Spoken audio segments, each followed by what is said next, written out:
Everyone!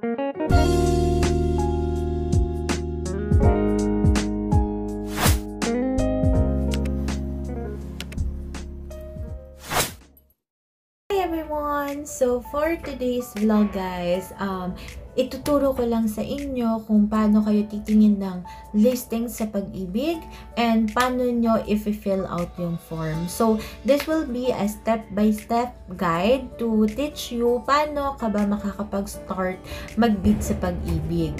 So, the date today is February 17, 2023. Alright?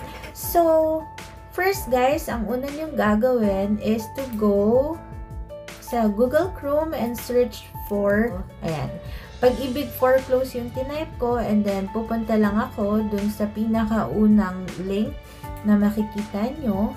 And then once na nandyan na kayo, andito na yung properties for sale or yung mga acquired asset list. Kung magi-scroll down pa kayo, ang makikita nyo kasi dito is tatlong tabs, which is first yung properties under negotiated sale. Yung pangalawa is yung properties under public auctions, no discount. So, third one is yung public auction with discount. So, ano-ano ba yung pinagkaiba nitong tatlo na to? Well, basically, yung properties under negotiated sale, ito yung mga properties na dumaan na sa first public auction, which is, ito yung first public auction, yung properties under public auction, no discount. And then, second public auction, yung with discount, ito yung second public auction. So, basically, ang nangyayari sa mga properties na yan, dito muna sila lumalabas sa properties under public auction, no discount, which is yung first bidding. And then, pag walang nag-bid dun sa properties o wala naging interested, ipopost ulit siya ni Pag-ibig sa public auctions with discount. Okay? And then again, itong second bidding, pag wala pa rin interested dun sa property na yon, tsaka na siya mapupunta dito sa dulo, which is the properties under negotiated sale. Alright? Probably, kung bakit walang nagbibid sa mga properties na yon, unang-una is baka occupied. Alright? Remember, maraming bidders na umiiwas sa mga occupied na properties. Kasi hindi naman natin alam yung magiging attitude nung mga currently na nag-occupy sa property na yon. And therefore, kapag medyo hirap tayong paalisin sila, we may need to file an ejection case. Ang ejection case will also take up some budget. Kasi I heard lang na ang ejection case parang ang filing is nagre-range around 25 to 50,000 pesos. So, if ever na ang property na makuha natin is occupied, then therefore, we may need to allot budget for that or mag-prepare tayo ng budget for that.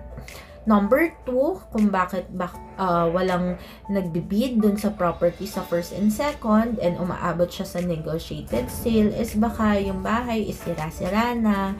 Alam mo yun, pader na lang yung papakinabangan, wala nang bubong. But if bubuksan mo tong negotiated sale, halos lahat ng property na makikita nyo dito are occupied.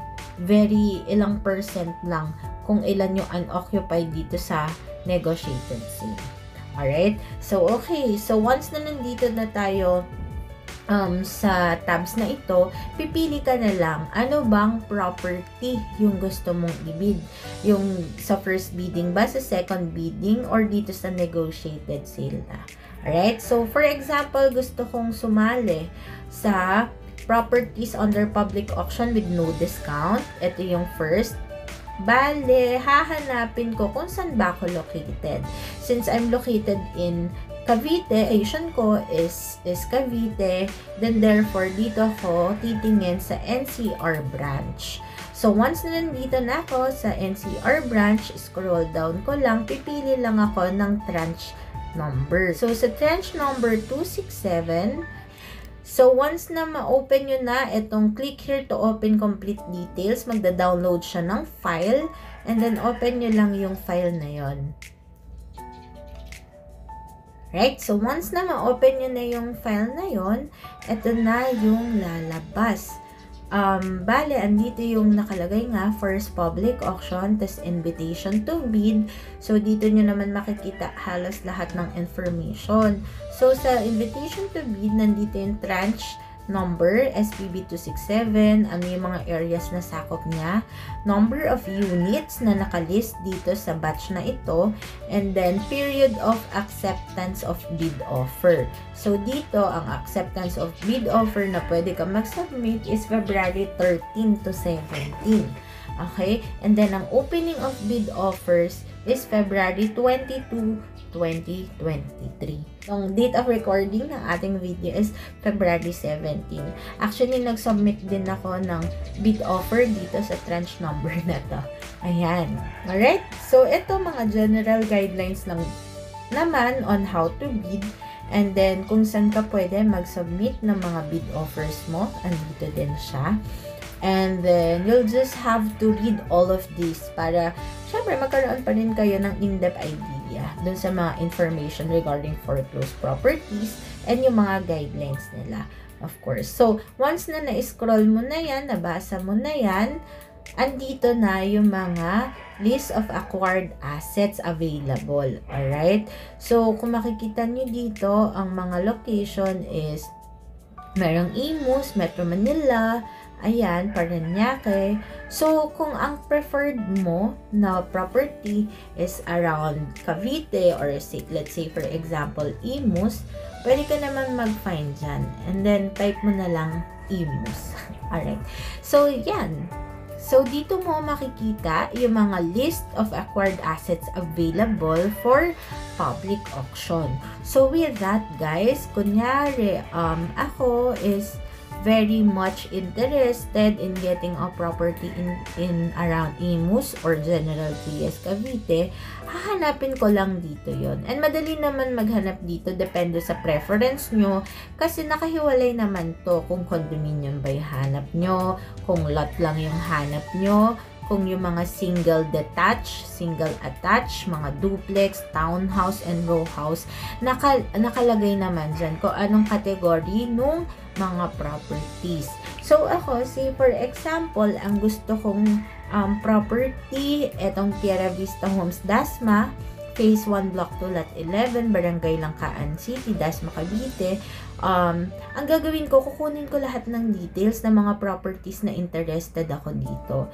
Actually, ang ginagawa ko dito, ini-screenshot ko lang siya. Then, after ko siyang i-screenshot, pupuntahan ko yung property na yon to check if indeed tama yung information na nakalagay dito, which is unoccupied. Okay? Kasi may mga instances na nakalagay is unoccupied, pero pagpunta mo dun sa property is occupied naman pala siya. Right? So, nag-a-allot ako ng time to check yung mga properties na interested ako. Usually, ang tinitingnan ko mga properties per day is mga around 2 to 3. Okay? Yung mga malalapit lang, ha? So, yun yung mga pinupuntahan kong properties. And then, once na napuntahan ko na yung property, okay na siya sa akin. Therefore, ang gagawin ko naman na is, pupunta ka lang dito sa pinakadulong bahagi nitong file na ito, and then makakakita ka na dito, like this one, instruction to bidders. Ito yung pinakaunang unang requirements, okay, yung instruction to bidders. Ang gagawin mo lang naman dito, ipiprint mo to, itong instruction to bidders, and then i-affix nyo lang yung signature nyo dun sa dulong part dito. So, sa instruction to bidders, ang kailangan lang naman dito is isang kopya. Signature over printed name of bidder. Okay, so again, ang kailangan lang natin dito is 1 copy. Alright? And then, ang next, i-scroll down nyo pa. Magkakasunod naman to, guys. Kailangan nyo is registration form. Okay? Date of submission. Kailan nyo babalak i-submit yon? Tranche number. Say, for example, dito sa tranche to, SPB267. And then, bidder's name. Ayan. Lalagay nyo lang name nyo. Date of birth. Yung gender. Check nyo lang kung ano yung gender nyo dyan.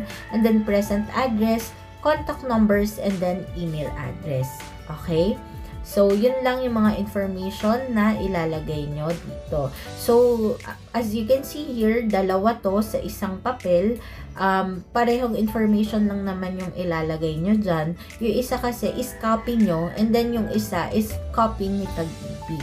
So, yung registration form, isisil mo siya sa isang white envelope. Solo lang siya dun. Okay? Mamaya, bibigyan ko kayo ng idea din paano ko siya sinisil sa envelope. But for now, bigyan ko muna kayo ng idea regarding dun sa pag-accomplish ng form. Alright? Okay? So, next form. Ito, offer to bid form. So, make sure ang maiprint nyo is itong public auction for individual bidder, hindi yung for juridical entry. Okay? So, magkakasunod lang to guys na ipiprint nyo. Wala ka nang i-skip dito. Okay? So, this is the next form na kailangan natin. Yung offer to bid form. So, offer to bid form, need nyo i-print 2 copies. Okay? So, dyan, ilalagay nyo lang dito yung date kung kailan kayo magsasubmit ng form. And then, dito, to be held on. Yung date kung kailan yung opening of bid. Okay? Nakalagay naman yung information na yan sa taas. Kung kailan yung opening of bid. Sige, puntahan ko na lang. Say, for example, opening of bid offer February 22, 2023. Yun din yung ilalagay nyo dito. Okay? February 22, 2023. At, ang ilalagay nyong address dito, yung JELP, yung sa Mandaluyong. Ito siya. Dito nyo makikita yung address. This one. Ito yung address na inalagay nyo. JELP Business Solution Center for Online Shaw Boulevard, Barangay Edition Hills, Mandaluyong City. After that, ang ilalagay nyo dito yung location ng property na gusto nyo i-bid, which is nakalagay naman lahat ng information na yon dun sa listings. Okay? Ito yung address, and then kung anong property number siya. Okay? Say for example, ito yung property, ito yung address, and then therefore the property number is this one. So make sure na lang na yung information na ilalagay nyo dito is tama or accurate para maiwasan na rin yung pagka-disqualify ng bid nyo. Alright? So sa bid offer, magkano mo ba siya gusto i-bid? So say for example, yung property, ang minimum bid offer niya na nakalagay,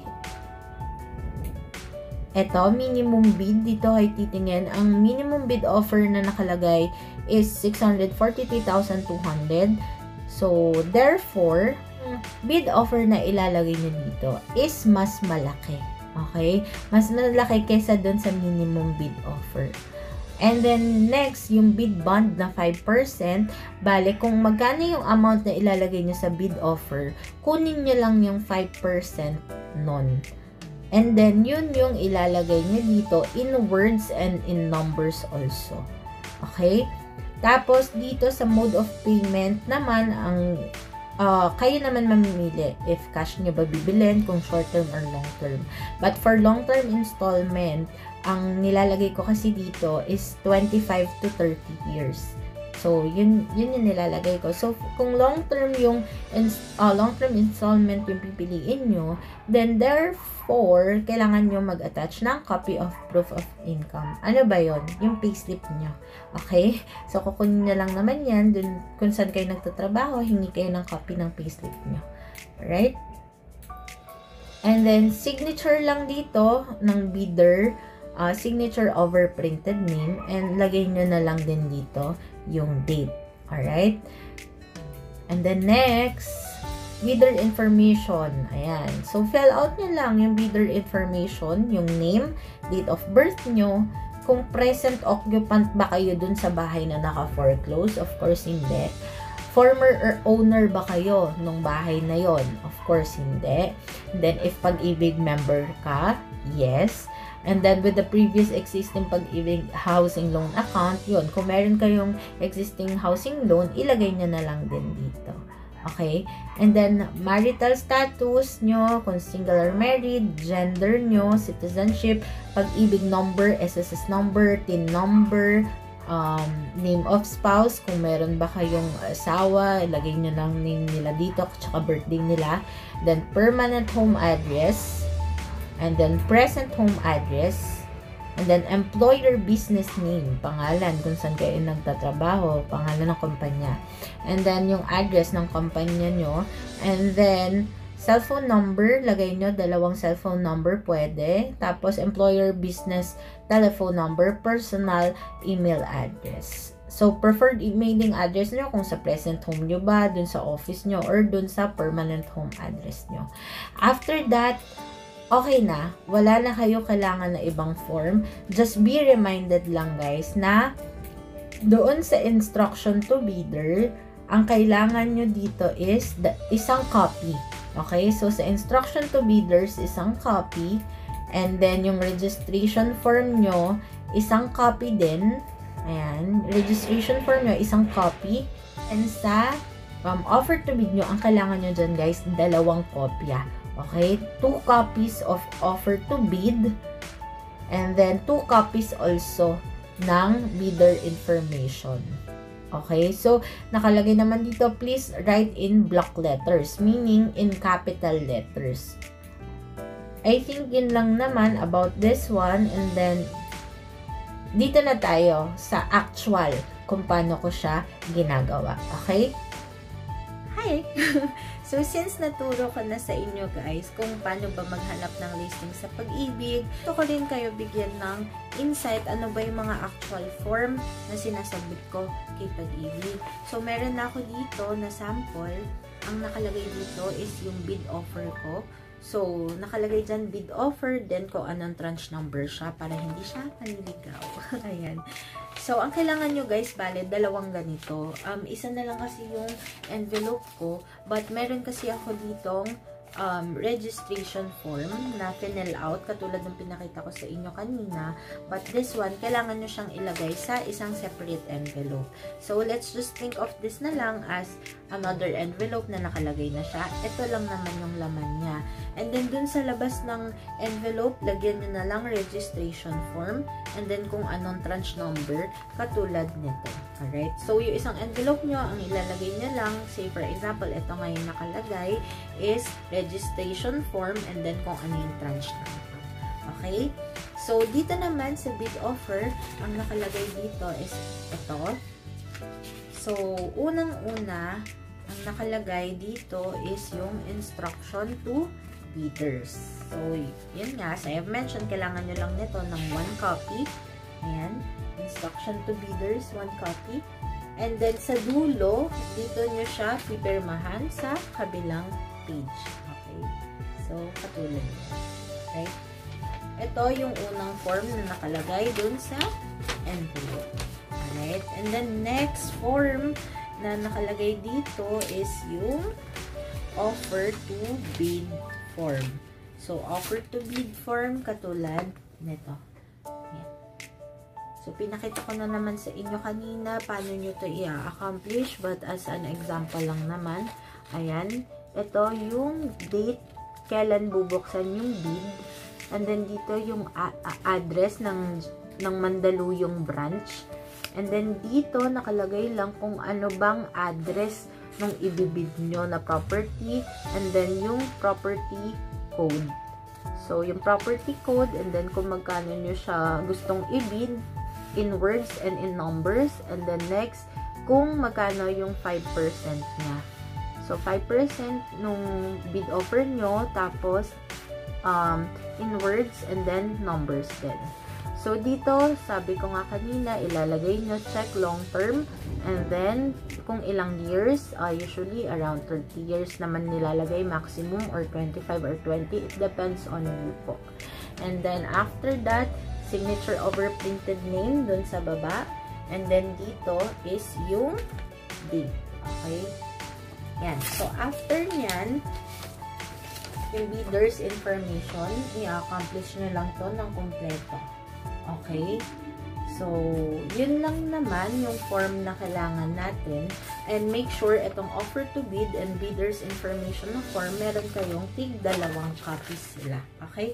2 copies yung kailangan nyo pareho sa bid offer tsaka dun sa buyer's information. Okay? Then, once na meron na kayo niyan, next naman is yung mga valid IDs nyo. Tapan ko nga. Valid IDs, ayan, with 3 specimen signature. Okay? Okay. So, once na meron na kayo ito, next nyo na kailangan is yung payslip nyo. Okay? As a proof of income. So, say for example, ito yung payslip ko. Ayan. Ito. So, i-attach ko lang din siya to. So, again, recap lang tayo. Ano-ano yung mga forms na kailangan. So, number 1 is yung instruction to bidders, isang kopya. And then offer to bid, 2 kopya. At saka yung bidder information, 2 kopya. Tapos, kailangan nyo ng valid ID na 2 with specimen signature, copy lang nun. And then, kailangan nyo rin guys ng payslip nyo if maglo-long term installment kayo. Okay? Tapos, another one, sa separate envelope, ang kailangan nyo naman is yung registration form. Katulad nito. Okay? Lalagay nyo to sa envelope na hiwalay. And then, once na kompleto na kayo sa mga requirements, ilakip nyo lang siya sa isang envelope. Katulad nito, lagyan nyo ng bid offer kung ano yung tranche number. And then, same dun sa registration. Kung registration man yung nakalagay dyan, registration form. And then, kung ano yung tranche number. Ayun. Alright. So, after nun, pwede nyo na isubmit sa Pag-ibig branch na malapit sa inyo. Okay? So, ganun lang naman kadali mag-bid, guys. Hindi naman siya mahirap talaga. Madali lang naman kung nasundan nyo yung mga steps na ginawa natin kanina. And then, if you have any questions regarding dun sa pag-submit ng form, sa pag-bidding, just kindly comment it down below na lang din. And lagi naman ako nag-check if may comment. So, I can respond to every one of you. Alright? So, I guess, guys, that will be all for my vlog today. And I'll see you guys on my next vlog. Alright? Bye! Ciao! Have a nice day!